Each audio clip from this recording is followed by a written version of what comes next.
in France, or are you living in France now? So I am sort of in between the two Yeah, chairs. You that's know, really cool. I sometimes like to be a little bit of a nomad or having one foot in one place and another foot in another place. Yeah. So that's what's happening right now. And What? I look forward. Go ahead. No. Sorry. What's the weather like in France? Because it is pretty frigid here right now. I'm in It's Virginia. cold. Yeah. Cold. Yeah. Where are you exactly, Jeff? I'm in Virginia, so I'm Virginia. Yeah. East Okay. Coast, Yeah. mid East Coast. So it's I got an alert on my phone that said it was a cold. It was a winter warning with no weather. Right, it's just Yeah. cold. It's so cold for our area right now. So, um, yeah, I'm excited to just learn more about you. I looked at your notes and I read your bio and.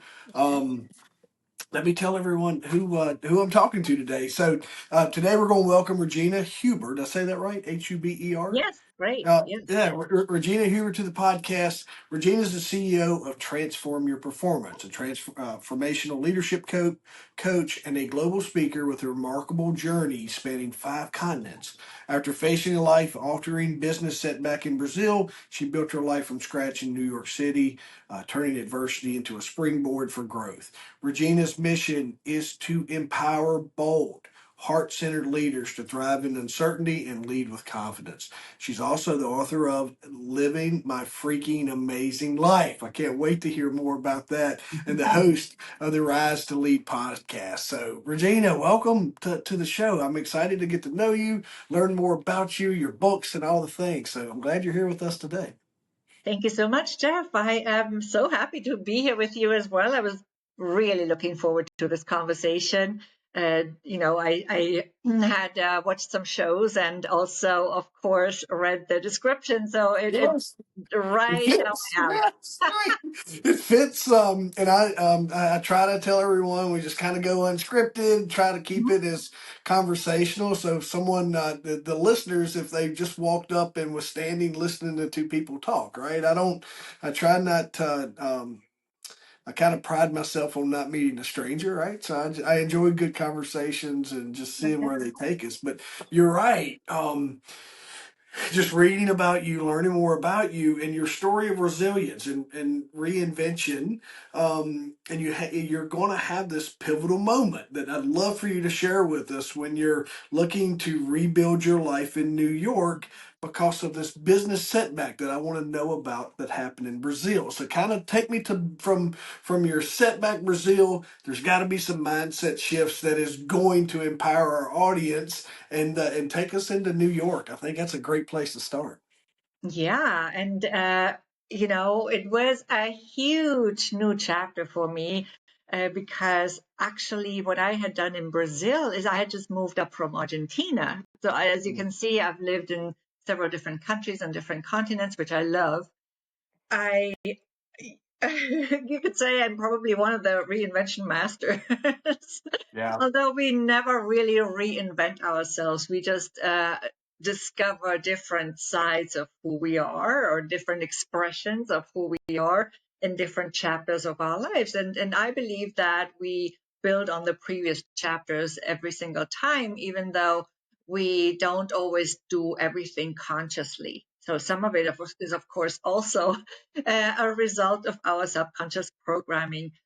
In Brazil, I had built a brick and mortar business, and it had, um, taken me a good year to build that, if not more. I had put all my savings into it, all my energy into it. Before that, I should also just quickly mention I had owned a bed and breakfast, another brick and mortar business in Argentina. So this was my second business. And yeah, so I was really enthusiastic about it. It was going to be a dance studio and a holistic wellness studio. Hmm. And for the dance studio part, I had partnered up with somebody who had a big name in the market because otherwise it would have been almost impossible. I really love to dance, Jeff, Yeah. So this was my new baby. And yeah, dream project. I found a house for it. I had it built out. It didn't go totally without hiccups, but eventually it was ready. and it was beautifully painted, and we were getting ready for the inauguration party.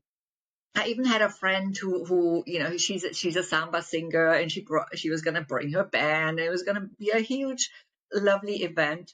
And just shortly before that, I found out that my business partner for one part of this business, so the business was mine, okay, but I had paid somebody for the brand and for some other, it was a collaboration project for part of this business. And it turned out that he had taken money from our mutual account for a second project that we had. And it was a big chunk of money, you know. So now, of course, I had to confront him, and I did. I asked him to pay me back, and he said he didn't have the money anymore. Apparently, he had bought himself a new car. While I did not have a car, and I put all my money into this business, So there was no getting out of this in a good way, or in my preferred way, I should say. So eventually I had to make the decision and break up this partnership and say, look, this is not working. I cannot work with you if you defraud me, if I cannot trust you anymore for this business, if you took money from the other potential project. So it was a really tough story for me, a tough situation, right? Yeah. I Um, Go ahead, how go ahead. much? Give me an idea. I've got two questions because Yeah, I just this way my brain works. How yeah, much money are we talking about? And then is this a business relationship or is there a little bit of love here as well? yeah. No, it was a friendship and a Yeah, business relationship. I got Okay, you. so it was not like a romantic relationship, Yep. which would have probably complicated even more. But even Yes. for a so-called friendship, it was very disappointing. Yes. Still. And Yeah. how much money? Well, all my savings, meaning I had bought this house, I had it built out. So we're talking about, $300,000 at Wow. the time. And of course, I paid everything cash because I would not get any loan, as I had an investor's visa, as I had in Argentina as well. I don't even remember the exact amount because, after some time, it loses its significance, you Right. know. I understand. Now, what happened is, to cut the story short a little bit, is eventually I opened the business. We had the inauguration party, but without his name, it was really hard to keep it open. And I eventually had to decide and make that very difficult decision to close this business, because it just wouldn't have made sense. The costs were too high. And yeah, and then what also showed up, which hadn't shown up before, was a problem with the documentation of the house when I wanted to sell it again. Now, of course, I was already selling everything cheap that I had bought, all the equipment and whatnot, because I wanted to sell everything quick to move on to the next chapter. But that Right. now had a problem too. So it required a lot of patience from me, and a lot of really faith. I also ended up suing the guy because there was no way of getting my money back in other ways. So yeah, it was a chapter in my life that that was tough on me. Yeah. Um, Sounds like it. How does Sue and so, all right? So you're citizenship wise, you're a United States citizen on in Brazil on a no, I'm investor. a German citizen with German. a Okay. United States green card. All But right. back So then, I actually had a green card in the U.S. and I had the Brazilian equivalent got it. because I had an investor's visa. So So you, I got it. for just so everyone knows, because each country has different. Like there's Right. some countries where I couldn't sue, even whether I was there legally or illegally. I wouldn't. U.S. is very different with that. Mhm. But so you're able to take advantage of the laws and all Yeah. those things. And it's okay. So that helps me there. And then how is there like real estate laws? Like here, everything is really, really back checked for lien, all the things to make sure that you don't have that. It doesn't sound like that was a case where you discovered some hiccups. Is that kind of is there real estate laws different and a little more relaxed there? Look. I don't know why this didn't show up before, because yes, of course, there are regulations, just like in any other country that I know of, right? And I Right. know that, there's in certain areas sometimes more or less corruption, but I've also experienced a very big corruption case in Miami, so I wouldn't say this is limited to Right. Brazil. And what what happened is it somehow was not maybe checked properly by one of the lawyers. I do not know. There is sometimes money passed below the table, from one hand to the other. It happens all the time. So that definitely also happened in other areas that I was in touch with, although I never gave into it, I must say. And and so I don't really know the details of this, is the short Gotcha. answer, right? But I had to figure it out. So eventually it was resolved after quite a few months of additional costs, because I had to keep the place, I had to still pay water and electricity, Yeah. and all these things. And uh, so eventually, though, I made my way out of this deep hole that I had shoveled open for myself. Yeah. Because in the end, I take full responsibility. Right. Yeah. That doesn't mean that was it okay what he did. No, but I firmly believe that we create all our reality 100%. So why did I do that? Definitely not consciously or intentionally, but there was something that had me create the situation for myself. And then I had to remind myself that I was not a victim. And I think that's the mindset shift that we really need to make that decision, that we move out of victim mode into a more self-empowering mindset that actually allows us to have choices again. I like that. I like the way that you frame that, to where you can only kind of waller in your decisions for so long before you have to own them, take action, and Mhm. start moving forward. And that Right. leads you into your next step. It moves you into New York. Hmm. You end up leaving Brazil and make your way into New York. Is that, and did we find, or you're looking for new ventures and new opportunities? Is that where we ended up? What helped you change that mindset shift? Where was you at when you were like finally like I'm done? So how did you was able to like I'm done with this, I'm putting it behind it, I'm moving on? What did that look Yes, like? this is a really important question, right?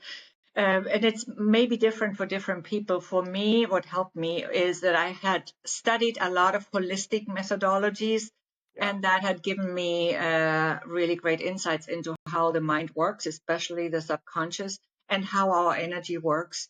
And this helped me I could now apply to myself once I had made the decision that I actually, we need to realize first that we actually have a choice. It sometimes might look as if we don't have a choice, but we always have a choice, always, right? So it's really up to us to make that decision and see the choice. And, this is about second chance, right, Jeff? So you have Yeah. always the choice of a second chance. In fact, you have unlimited chances as long as you choose them, right? And we say life offers us a second chance, but actually it's us who offer ourselves those second chances, or third or fourth. Now, so going back to your question, well, I used what I had learned, first of all, on myself, and then I also had friends who also provided sessions for me, and who reached out, with a helping hand, and I still am in contact with some of them.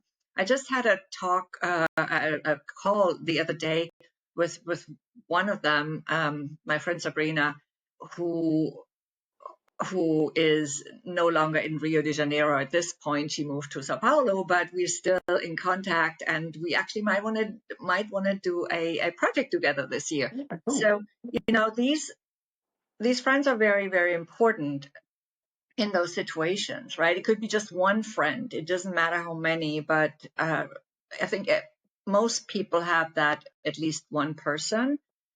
So also really, don't be ashamed or afraid, or hesitant about asking for help, because that is something that I also needed to learn more of. I had always done so many things by myself. I'd moved to different countries and whatnot. Now, yes, so then I made a decision. Eventually, it wasn't from one day to the next. Okay. Also, because I was still cleaning up the mess, there were many steps to be done. And, a lot of people sometimes say in Brazil, it's harder to close a company than to open one, although that's Yeah. also complicated enough. So there was a lot to be done, but most importantly, I had to support myself emotionally and energetically and all these things. And also to allow myself to make new plans. It Right. was not clear from the beginning that it would be New York. It was not clear from the beginning what I was going to do. It was a process. And eventually I did move to New York, but I still had one foot. I said this at the beginning of our talk here today, of our conversation, one foot in one place, another in another, right? Right. And at the time, I was so reluctant to leave Rio de Janeiro. I love this city. It's a beautiful place. It's a tough place, but it's a beautiful place. And I love the dancing there and everything. Um, and so I put everything in storage, which was the next big thing. That storage thing. Oh my God. First of all, they stole so much stuff of my things, and then they lost things and whatnot, but they stole a lot, actually. Yeah. Yeah. They Things sold your are stuff. broken. Uh, you know, but eventually I also went back and sold the rest and gave a bunch of stuff away. One big detachment exercise was my 35 boxes of books in many different languages, and I loved those books, and I could not bring them with me. So unless I would do like a huge big move again, which I didn't want to do at the time. Right. So yeah, and a few other things, my bamboo bed from Bali and pieces that we just love. So yeah, detachment was a big topic for me at the time. Yeah. And then I landed in New York. But what's always exciting to me is when I land in a new city, that discovery. That's always such an exciting phase to me. I didn't really have a network in New York. I knew a few people, but they were extremely busy people, like, from working at this consulting firm, and then they would always travel. And there were not so many, because I'd never lived in New York before, worked in that office before. So I really needed to build a network from scratch, and I didn't even know what my next company or project was going to be. So I needed to figure that out too. And it was a process, right, Jeff? I started thinking about, okay, so I have this very eclectic experience on several continents. I had been a business owner in Brazil and Argentina. I didn't want to do anything that was a brick and mortar business at that point. And I had leadership roles, at a big consulting firm and whatnot. I traveled a lot. What was I going to do with all this very eclectic experience that I had under my belt? And how could I turn this into something meaningful as a service to other people, right? And that's how my current business, Transform Your Performance, was born. Again, not from one day to the next, but over time. I went networking. I had to learn how to network, because in this way I had never done it. It was also going to be a completely different business. There was a lot to learn, and that's how it came about eventually. What does the business do now? How did you kind of, is it, Mhm. what is the main purpose and the main goal or focus of your business you have now? Mhm. So I'm a transformational leadership coach. I support leaders, both in corporate or in organizations, and business owners in their leadership roles and in their careers. And I also offer, speaking engagements. I do speaking at companies. I have some other projects like trainings. I have created several frameworks. Three of them are leadership frameworks that I use as a basis for my coaching practice Yeah. and also for those workshops and trainings. So you're able to kind of coach through you emphasize a lot of turning your adversities into opportunities. Mhm. Can you share an example of like how your work is now and how you help someone kind of see that realization to help seize that next opportunity? Yeah, so I call it a so-called adversity Yeah. because it's not actually really one. I think we would do ourselves a favor if we moved away from judging or from evaluating situations or putting them into categories of good and bad. I think they all just are.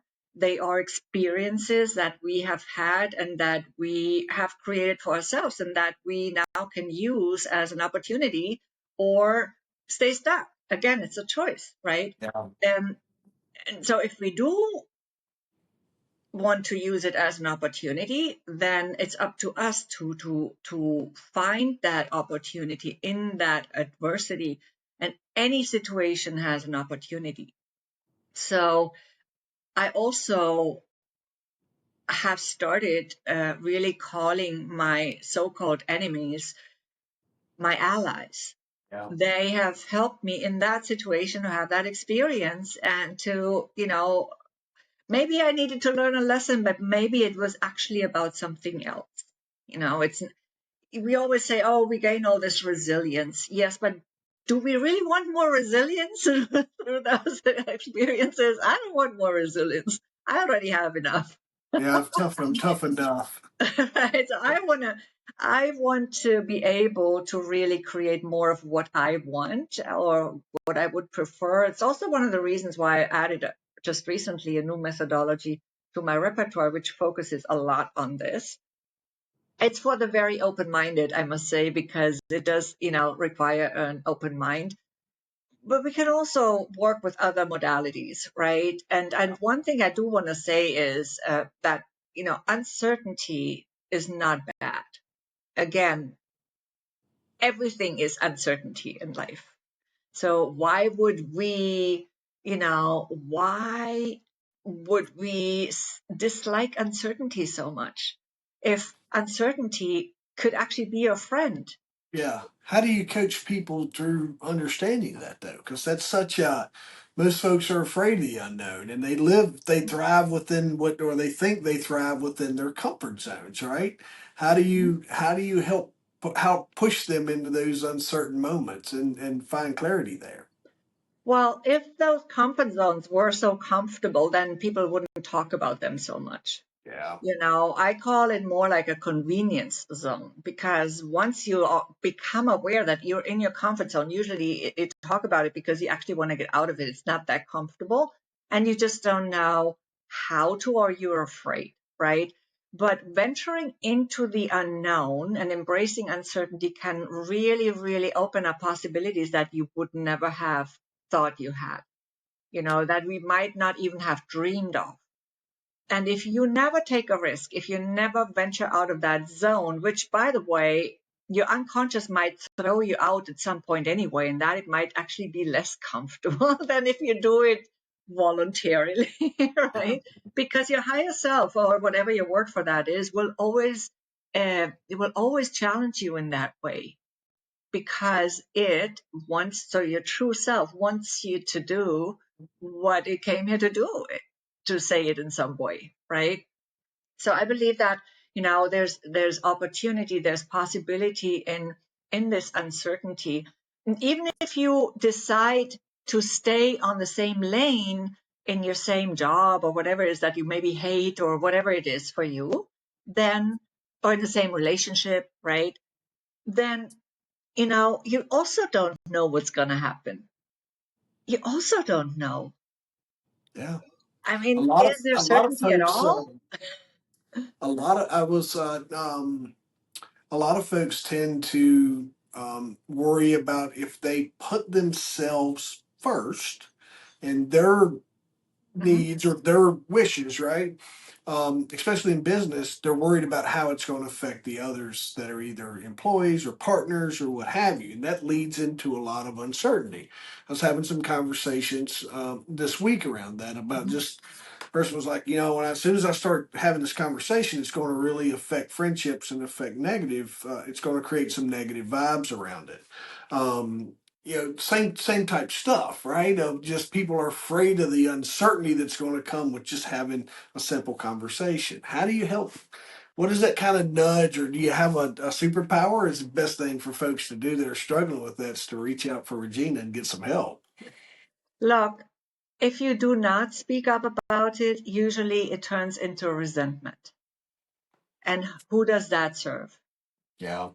It turns into frustration. Who does that serve? Are you going to be more enjoyable to be around Hmm. with, or probably not? And eventually you probably will go down that path anyway.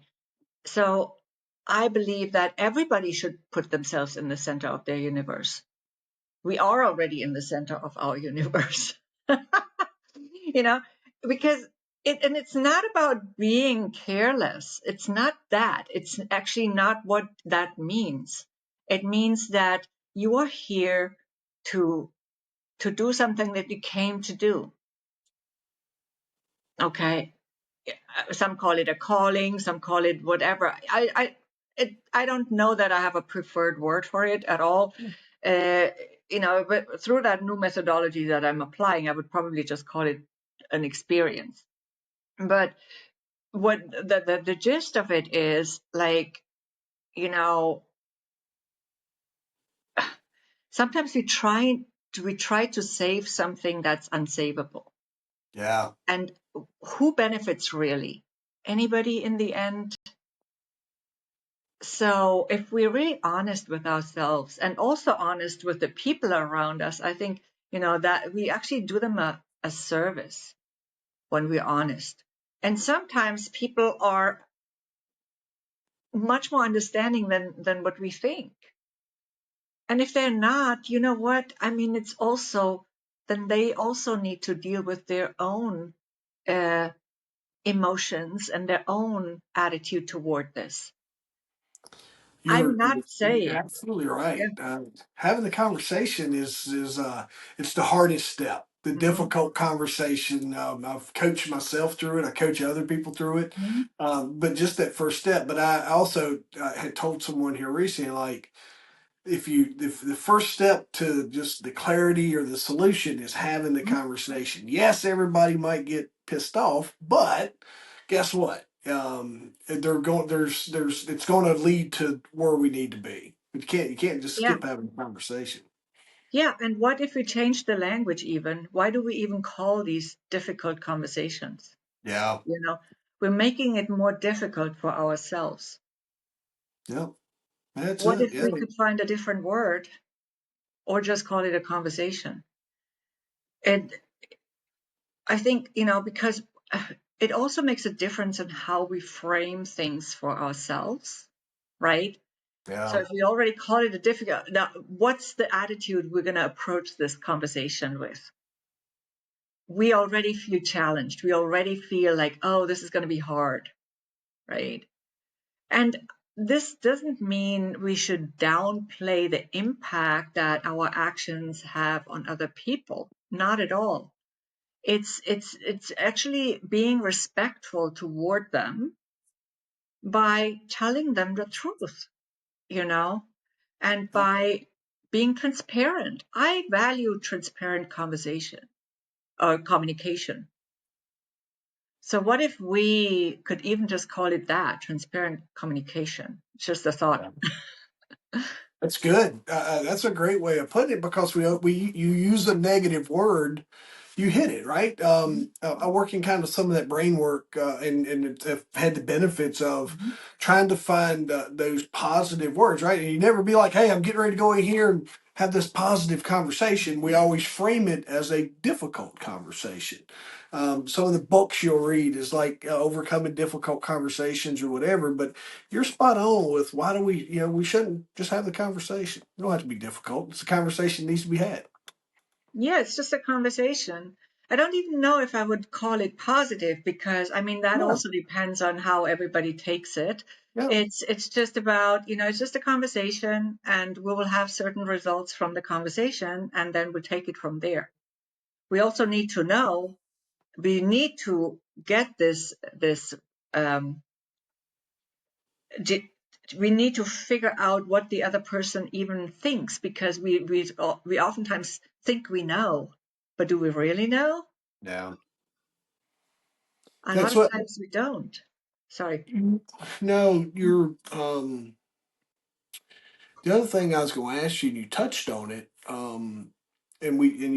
was reading about some of your stuff about your enemies, Hmm. and using those enemies or so-called enemies as your greatest teachers, without naming names or situations. That's Hmm. going to what that would bring whatever you'd like to, ever how you'd like to lead us here, but explain to folks what an enemy is to you, so they can kind of get in perspective of how they can use similar enemies in their life. Elaborate on that perspective of Yeah, can I you? don't actually call them enemies, but I use that word to explain what I mean, Yeah, right? yeah, And it you could call them an adversary, but they are really not that. They're people we meet as we move along in our lives, right? And they help us co-create a certain experience. And so we both or more people have a role in it, and they might actually be, they might actually treat us like, shit, and they yeah. might treat others totally completely differently. We are co-creating something together in some way. It's really a good exercise to become aware of how did this come about, right? And again, not in a judging way so much, but in a way that, okay, what could have been that, you know, what could have made me create this, in whether I didn't do my due diligence, or whatever it was, right? Or I said yes too quickly, or whether I trusted somebody that I found out later that was not trustworthy, whatever it is. But in some way we created this. So now, after studying this more in detail, the, so Brian Ridgway is somebody that I like to listen to in this sense, and he would say it's all a reflection. It's not really a pattern that repeats itself so much. It's a reflection of something that we need to be reminded of so we can transmute it. And usually that's, most of the time, it's an emotion like a sadness or a fear.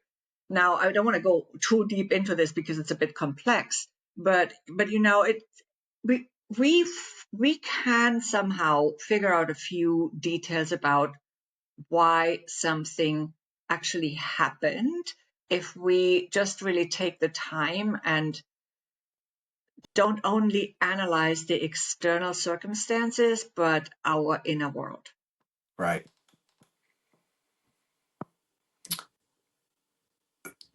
You you have the kind of last question I was going to ask you. You work through your coaching business through transform your performance. We've wrote books about this. You speak about this. What are some common barriers that you see your clients facing, just when trying to navigate their way? What are some common things that you see, and then is there a way that you can guide them, or how are you guiding them past those common commonalities? Yes. So apart from leadership skills and more the leadership focused content that I support my clients with, when they need this or want this, right? I We work a lot on what we often call mindset, but it's not just that, right? It's a bit broader. We also work on energy. We'll work on business presence so that they can gain visibility and be heard in meetings more. That oftentimes is something that women ask for, but not only. Or I help them with negotiations. Negotiating for self is what's really hard for a lot of people, and it used to be for me, right? And that's also one of the reasons why I want to help people do this, because it cost me a lot of money while I was an employee. And I want people to see that if you don't negotiate and you shy away because of the famous comfort zone again that we talked about before, Yeah. then you probably leave money on the table, right? But also about, stepping up to the opportunity that you want. You can create it sometimes yourself. Like, does a job that you want not exist in your company, but you have really good, let's just assume you have good standing, and you are great at what you do. Why not invent it? Why not, create it? And I think people oftentimes underestimate their possibilities. That's a really it's a great way of putting it, is just underestimating possibilities. It's a great way to kind of close this out here. How, in your work, how do you want someone to get in touch with you? I have my website, Yeah, transformyourperformance.com. So that's my company name, right? yeah, Transformyourperformance.com. I'm on LinkedIn. I also have a LinkedIn career growth strategies newsletter where I don't only share about careers, but also or career advancement, but also um, about leadership, about self leadership as well, which is always a basis for any leadership of others. And I have a YouTube channel too. And of course, my podcast, Rise to Lead. I would love for yeah. you to check that out. Yeah, definitely. We'll make sure to bookmark all that. Can't thank you enough for spending time with us today, just to get to know you, right? And I think, and it's like I tell a lot of my guests, is I think our initial conversation is supposed to be that initial conversation, but there's nothing in the world that keeps us from catching back up. And I would love to do that sometime, especially if you've got that really burning success story or something that is been absolutely detrimental that you have turned around. I would love for you to unpack that with us, and let's hear how you had this horrible situation and some strategies you used, because I think that's how we all can relate to the work that you do, and it helps. I know when I can put myself into a situation, be like, all right, that sounds like me. It really helps my ears come up, and then your strategies mean more to me. So hopefully, you and I can reconnect at some point in time and do that, Regina. And I really Yeah, I appreciate. certainly have a few more stories. Yeah, Yeah, like, I would yeah, love to do like I would like to do like a case study or something other from one of right, your clients. It's okay. We can change the names to protect the innocent if we need to, but right. I'd Yeah, love to have you back on so people can see the work that you do come to life and through a case study. So let's think about that as we're moving forward. Maybe this we can jump back in and do that at some point in time. yeah. And in the meantime, if people are interested, they could also check out my book and read a few of those about a few of Yeah. those stories. It's called "Living My Freaking Amazing Life," and the subtitle is "Create the Life That's Perfect for You Anywhere in the World." So it's a combination of my real life Yeah. stories, my real life experiences, many adventures as well, some great adventures, and the leadership wisdom I gained from those experiences. Yeah. It's an inspirational book at the same time, but also a leadership book because it's about, yeah, that wisdom that unique wisdom each of us has to lead ourselves and others um, in a different way after having those experiences. Let's put it this way.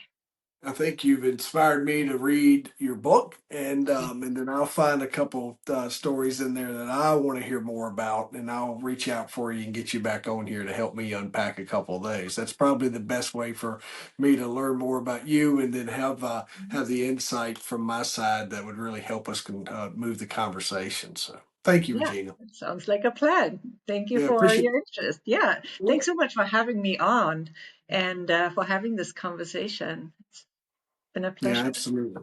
Thank you.